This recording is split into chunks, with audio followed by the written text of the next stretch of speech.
welcome to another episode of Adventures in Movies looks at ... My name is Nathaniel Muir, and I'm the movie editor at AIPT. Joining me this week are the hosts of Adventures in Movies. Hi, I'm Danny. I am Blake. Hello. Me and Blake are pretty much wearing the same thing. Yeah, we're twins. It's perfect. You guys are dressed all in black because this week we are looking at the worst movies of 2020. So a couple caveats here. We're only going with movies that we reviewed on this show, and only movies that all three of us were on. So there was a total of 37 videos, but a couple of those it was just Blake and I. A couple of those was Regina and I. I would say, and one of them was a television show. One of them was Fallen. One of them was Exorcist 3. So we're going to take those out. So I would say it was between 27 and 30 movies that we reviewed because we started doing this in April. So I'm going to throw a question out to you guys first. Wait, 37 movies? That's fucking great, though. 37 videos, yeah. Videos. Yeah, that's great. It was cool. And that includes, documentaries and horror movies and animated and comedy and sports documentaries, sports comedies. Like, we've been all over the map with it. So I think we got a really good cross-section. We've done some recent stuff, and we've gone back a couple of years and done some of the older stuff. So it's been a really, really good 8 months that we've been doing this. I think we've got a really good sample of the film world. So I'm going to throw a question out to you guys first. I'll start with how many movies of the 30 movies that we all reviewed together, how many guys would you guess that we unanimously gave a thumbs down to? Ooh. 10. 10, okay. Ooh. I feel like it's like a Trivial Pursuit question. It's either going to be really high or really low. I'm going to go with 3. Okay, so Danny, you're saying 10 out of 30, which is a good guess. Blake, you're saying 3 out of 30. Yeah. The answer is 2. Woo! 2? There was only 2 movies that all three of us universally that we absolutely agreed on that we did not like. So we'll start with those. The very first one, it's actually the first one that we gave a thumbs down to, was Tell Me I Love You. Is that the three kids one? Forget what the roommate one. It is kind of teeny boppery. They're in California. They're in a band, I think. It was yes. God. Fake the marriage. Pretty people, big houses. Yes. Mm-hmm. Yeah, very pretty people, very big houses, very nonsensical plot. Yep. It was like a made-for-TV movie, like a spinoff of Beverly Hills 90210. Right. Mm-hmm. Yeah. I do. It's coming back to me. Yes. And I do not like it. So that was my next question. So I barely remember the movie aside from the vague terms that we're using: pretty people, big houses. Something to do with making music, pretending to be married. I think there was a LGBTQ thing going on there. Very convoluted plot. Very convoluted plot. So my next question was going to be, have either of you changed your opinion on this movie? Oh. God, no. I think that is the worst movie that we might have seen all year. I actually was going to get to that later, but it is that one's pretty bad. But I will say this about it. I gave it a thumbs down. I don't think people should take the time to see it at all, not even in the background. I wouldn't go so far as to say it's aggressively bad. No. It's it's just completely forgettable. It is. It's forgettable. Yeah. I just feel like I remember it was being like a student director's like first film, and it just was very bad. And I can't really. I do remember the convoluted plot. I don't really remember much of it. Even like music was very generic, right? There was music, I believe, because they were all musicians. Yeah, so there must have been music, and it was very generic because I absolutely don't remember it at all. It did have this weird tone, I remember, where it was kind of serious, like, oh, we're growing up and our parents have these expectations, but then it would have these zany pratfalls in it and stuff. Yeah. Like, I think there was I forgot, liquid weed poured into a punch bowl or something at a party with their parents. there's some wackiness going on. Like It tried to be zany. it did try to be zany after the serious revelation that she was a lesbian to her parents, I believe. Or maybe they were cool with it the whole time, and I don't know. remember. They're all a bunch of lying assholes. Like Everybody like, was, yeah. Moral of the story: rich young lying jerks. It was, and I think the friend, if I remember correctly, the male friend had a thing for one of his female roommates, but then he slept with the other roommate, who was a lesbian and who was trying to hook up with the record executive just so they can get a deal. Right. And these are the heroes. Yeah. These are the people we're supposed to root for, and it was. And then a guy from O-Town was in it. Oh, that's right. That's right. That is right. Holy That's right. Even now, it was like O-Town. What's that? Oakland? Yeah. Like... Ashley, old Ashley from O-Town. How could I forget now? It's all coming back to me. That's how it's gonna go for all these. We're gonna talk about it, and it's all gonna just creep back into my brain. Oh. So this next one, I think this next one is very, very sad. Like I did not want to give it a thumbs down, and I don't think any of us did really. But Danny, you brought up a lot of stuff about student film, someone just throwing it out there and being really generic. The other one that all three of us disliked was An Unquiet Grave. Oh.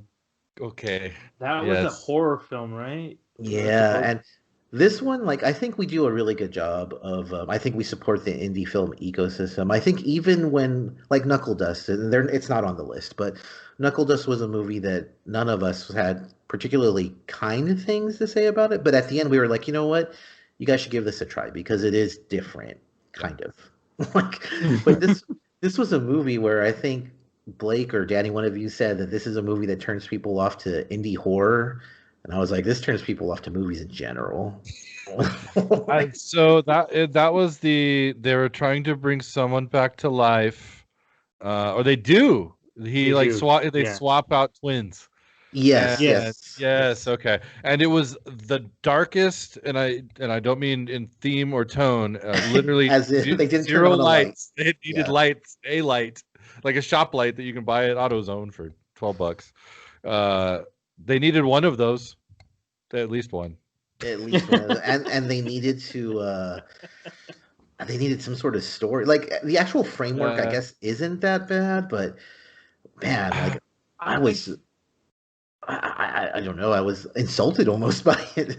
Yeah, I also kind of remember it being like there was a couple things in it where I was like, okay, all right, kind of a cool concept, but just poorly executed. And do I recall the acting? Danny, you particularly didn't like the acting. I remember. Yeah. It was the acting, and I remember. I think that was one of the things. Like the story itself was. I think it was the story that wasn't bad. The writing was really like terrible. Like how we got to places. That's a good way to put it. The story wasn't bad, but the writing was terrible. Yeah. It's a good idea in theory, but not in practice. Yeah.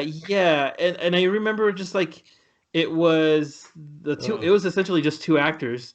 And shoot, that's a lot to ask. If you want two people to carry a play, a film, a book, they have to be really good, and this was just way too much for them. And it wasn't even that good of a story. Yes. What was that Avalanche movie with that the girl and the baby?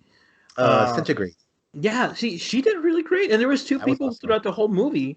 Yeah. I don't know where they got these, and I'm sorry, actors, I can't remember your names.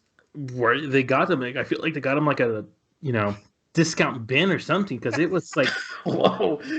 Well, so here's a question for you. Like, sometimes you see a movie and it's so bad, and you're like, you know what? I don't blame the actors for this. They did the best that they could with the script. What do you think of about it? Is it the acting or is it the writing? Because I'll be honest with you, I can't tell. I don't want to give the actors too much grief because they were working with what they had, which was not a lot. Well, it was not a lot. You know what I mean? And and like at time, I didn't think they were all bad all the time, but I mean there was a lot to be desired. And going to what Danny said, I would say between the two that this was by far this one was aggressively bad. I thought that one was bad. That one was something that had I paid for it, I would have been upset about that. Yeah. This is one of those where it's like, I felt so bad too. I was like, I don't want to talk shit about this movie, and then it's like, what good can I say about this? Yeah, you know what? And it's like, you know what? It's out there, and it is what it is. And hey, They can't all be winners. So right. those were the two movies that we Wow. universally disliked. So there was three movies. Oh, I shouldn't have given you guys the number. Okay. Oof. So there Nice. was there was three movies that we gave thumbs down to. So out of 30 movies, there was only 5 movies that one or all of us gave a thumbs down to. So these next 3 movies we had mixed opinions on, but at least one of us did not like it. So the first one is The Wolf House. The Oh, Wolf Wolf House, House. the art movie. Yeah, and that's exactly so. You two gave it a streaming. Danny, you said it's something to watch if you're at a museum. Yeah. It's like, you watch it for a couple of minutes and walk off, and maybe you'll think it's creative or not, but it's not a long term thing. But yeah, you were like, if it's in the background, and Blake, you were like, yeah, sure, it's different. And my whole thing was like, it makes no sense. It's boring. I gave it a thumbs down. I Yeah. absolutely did not. Oh Yeah. wait, I'm sorry. You guys gave it thumbs down. I said stream it because it was different. Danny, you were like, if it's at a, I'm sorry, I got it backwards. Danny, you said if it's at a museum, maybe, but you'll walk off. Yeah. Like you said, don't bother at all. And I was like, oh, we could stream it because it's different. So in my recollection of it, it was, all I remember was the herky jerky, like the frame rate was fucked up or something about it. Well, That's stop the thing. motion. Yeah, but like, you know what I mean? Like, it was like, Yeah. it made me think I'd been up for too many days. See, what I did enjoy about it, it was an art piece, and that's why I still think it should be seen at a movie. Like, I'm sorry, not at a movie, at a museum. Like, and you walk off. Like, it's just gonna be you get what you see, and it's like walls get painted over, and you get this thing happening. That's why you get this herky jerky. Nothing seems very what's the word, like progressive. It's like progressively like this is one still, and then we're gonna do this again like in another week or so, so it looks completely different, and it's just a weird evolution of this movie. But I do feel like this is a piece of art and not an actual movie. Well, Gotcha. you bring up Yeah. a lot of interesting points, and some of the stuff you're, if I remember correctly, some of the stuff you're saying is exactly how they did film it. They were at museums around the world, and this is over the course of 4 or 5 years, and they did little. It was like an exhibition type of thing. Like they would do little bits and pieces, and then they put it all together. It was always meant to be one story, but they like did little bits at exhibitions, and then they tied it all together into this movie, which I believe in 2021 is coming to Hulu or Netflix or Amazon or something like that. So Well, that's quite the achievement. I don't know if it I is. knew that then, or not. I feel like I just learned that. But I mean, that's really cool. What an achievement! It's. I mean, It's an achievement, yeah. it's. But I guess there's the argument that like no, it's about the art, not the story. But the thing is, remember it tries to tell a loose story where she's escaping from a Nazi prison camp or something like that. And I think a lot of this for me comes down to like, is it entertaining? Like, and that exactly. that wasn't super entertaining No, to me. like I was like we were talking about this, and I was thinking like Meow Wolf up in Santa Fe has a coherent story, and you could experience it in any different way. And you're the camera, I guess, and you're experiencing this world. Yeah. I feel that's a better experience than this movie, like quote unquote movie. Oh, right. Yeah. It would have been right at home at Meow Wolf playing on a screen somewhere, like legitimately. Yeah, it's super super artsy. I mean, but it's a good conversation piece at a dinner party where they have wine and cheese. Yeah. My kind of parties. Exactly. Your kind of bourgeois parties. So the next movie, Blake, you also gave this one a thumbs down, but this time you and I both gave it a thumbs down. Danny thought it was something worth streaming. Okay. It was The Prey. The Prey. It was Is that the action film? Most Dangerous Game takeoff. Oh yeah. Taiwanese undercover cop. Gotcha. Just one of the worst endings I've seen of the year. I was straight out seeing it. Yeah.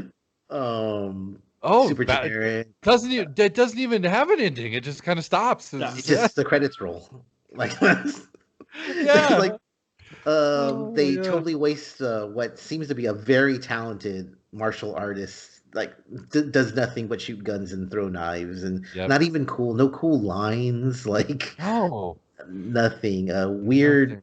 They throw in this thing with hallucinations in it and stuff. But but that being said, Danny, you thought it was worth streaming at least. Yeah, because I think you could have it in the background. This was such a ridiculous movie, and I remember having fun with it. I didn't really. I can see You that. said you and your dad would have enjoyed watching it Yeah, together. yeah, exactly. Yeah. It's something that my dad would definitely enjoy, like on a Spanish channel. Yeah. And I still I and I love still that. think and I still think this movie would do better with that kind of like audience. Like you have it at, like A Spanish speaking audience. Spanish speaking audience. You have like on Telemundo or something, and you're just like it's just there. It's not like doing anything. It's just there. And once in a while, you sit down. You're like, oh, okay, this is it. It's like, oh, that guy just kicked a motorcycle through a guy's chest. Yeah, yeah. Well, I It was mean, dumb fun.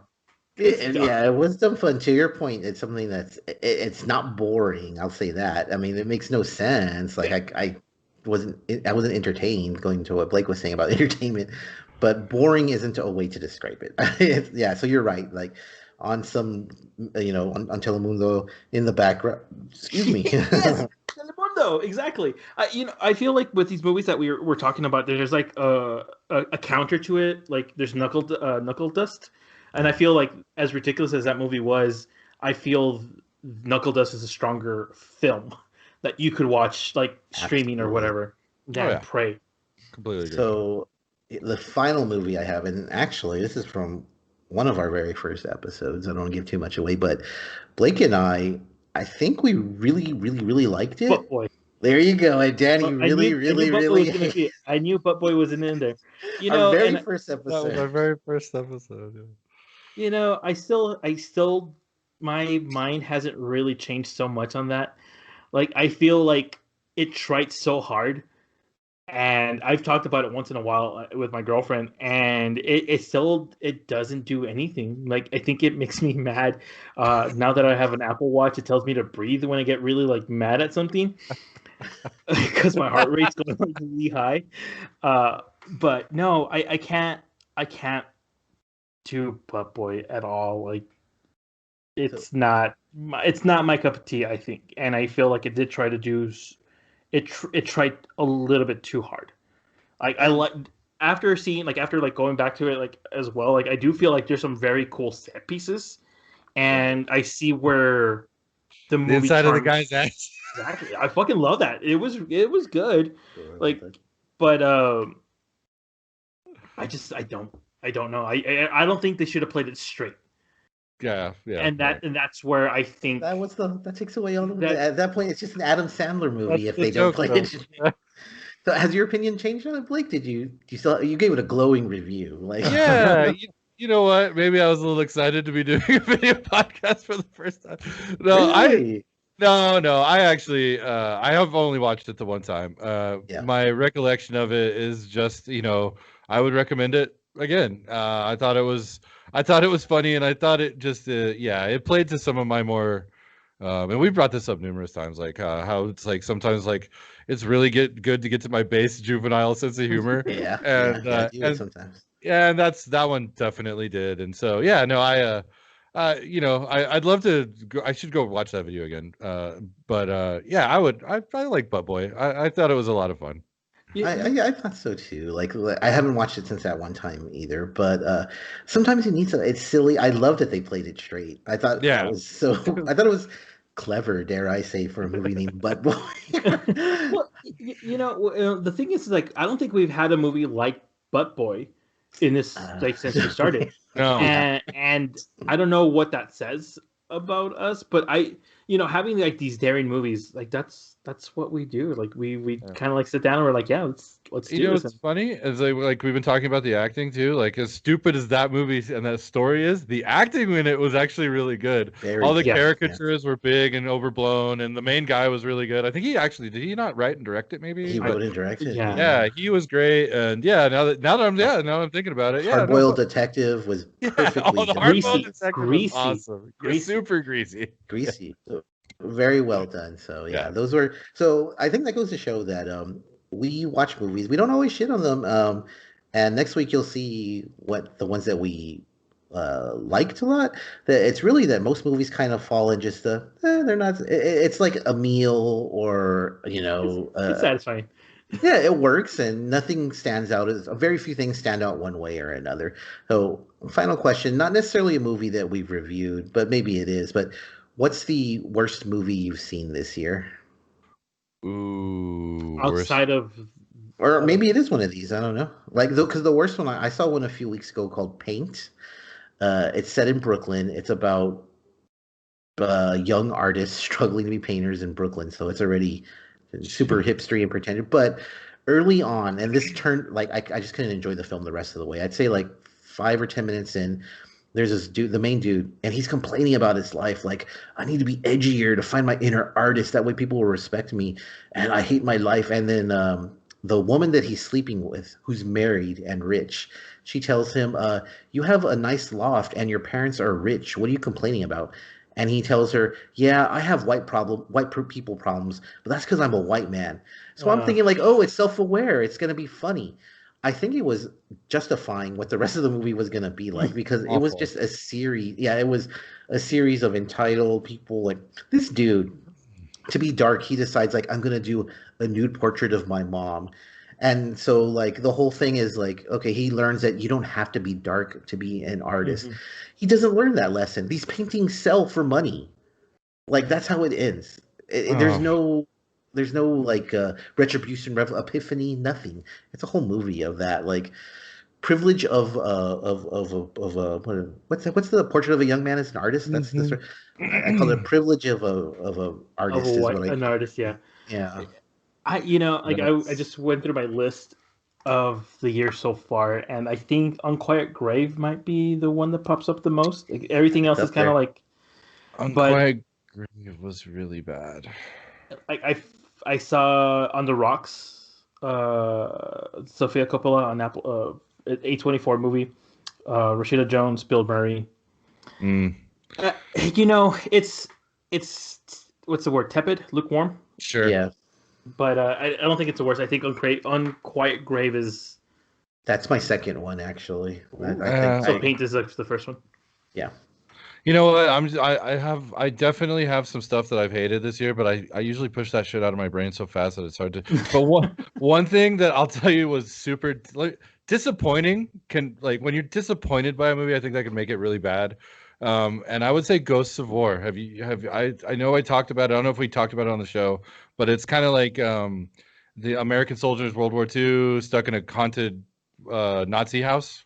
Like, cool premise. Oh, great premise, and just so disappointing. I don't think I've been disappointed by a movie more this year. So that's something different, but that's right up there. But yeah, Unquiet Grave gotta be the worst. Nazi horror is a pretty. I saw I forgot what the name. It's on Shudder. It's a Nazi World War II American soldier, Australian, I think a Russian soldier. They find a deserted ship out at sea.